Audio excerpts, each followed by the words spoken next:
Haryana at 9 PM news channel में आपका स्वागत है। आइए आपको कराते हैं खबरों से अपडेट।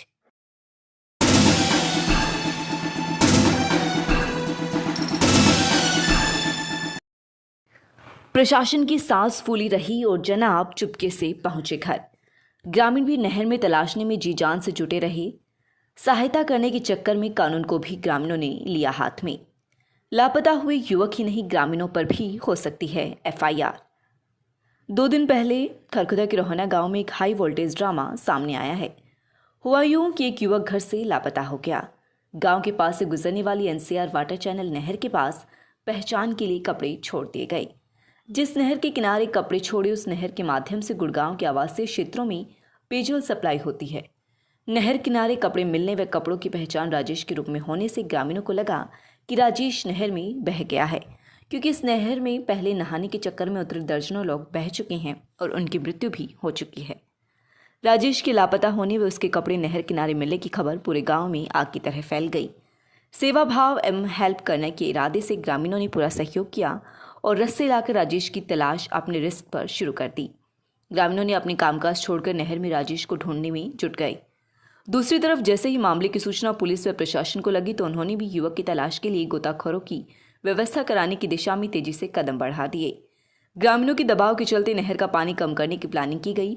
हालांकि इस नहर में पानी कम करने का मतलब होता है कि हजारों युवकों को पेयजल से वंचित करना, लेकिन प्रशासन ने ग्रामीणों के दबाव में यह सब कुछ किया। उधर दूसरी तरफ ग्रामीण भी अंतरात्मा से चाह रहे थे कि जल्दी से राजेश का पता चल जाए, क्योंकि हर ग्रामीण समझता था कि राजेश नहर में बह गया है, क्योंकि जल्द किश्ती व गोताखोर उपलब्ध कराने के लिए 334B नेशनल हाईवे को जाम कर दिया।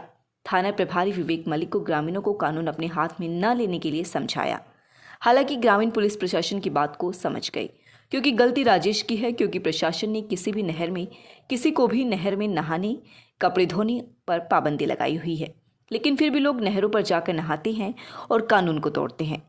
रोहना में लापता राजेश को देर रात तक प्रशासन एवं ग्रामीण अपनी जान को जोखिम में डालकर ढूंढते रहे, लेकिन इस हाई वोल्टेज ड्रामे का खुलासा उस समय हुआ जब राजेश सकुशल गुप्त चुप तरीके से रात्रि के समय अपने घर रोहना पहुंच गया।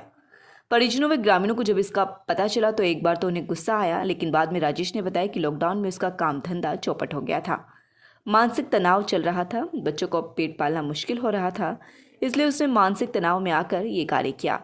पुलिस को उसने लिखित में माफ़ी मांगते हुए अपना स्पष्टीकरण भी दिया है। अब हम आपको बताते हैं कि प्रशासन को इस तरह से गुमराह करने, ग्रामीणों की भावनाओं को ठेस पहुंचाने, ग्रामीणों द्वारा आवेश में आकर मार्ग जाम करने, सरकारी मशीनगिरी का दुरुपयोग करने संबंधी मामले में सख्त कार्यवाही की जा सकती है, क्योंकि गोताखोरों व किश्ती या स्टीमर पर सरकार द्वारा पैसे खर्च किए जाते हैं।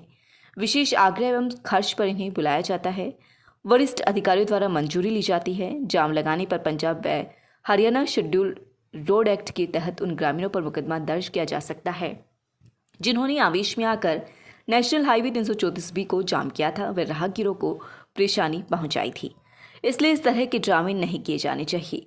ग्रामीणों एवं पंचायतों को चाहिए कि वे नहरों में नहाने वालों को रोकें, खुद भी जागरूक रहें व दूसरों को भी जागरूक रखें। रोहट से गुजरने वाली दिल्ली पैरेलल नहर, खरखुदा के गांव से गुजरने वाली गुड़गांव वाटर चैनल नहर व NCR वाटर चैनल नहर में हर वर्ष दर्जनों बच्चे एवं युवक नहाने के चक्कर में डूबकर अपनी जान गंवाते हैं। इसलिए नहरों में नहाने वालों को रोका जाए। ग्रामीणों को भी इस दिशा में आगे आना चाहिए। थाना प्रभारी विवेक मलिक का कहना है कि राजेश लापता ड्रामे के मामले में वरिष्ठ अधिकारियों से राय लेकर आगामी कार्यवाही की जाएगी।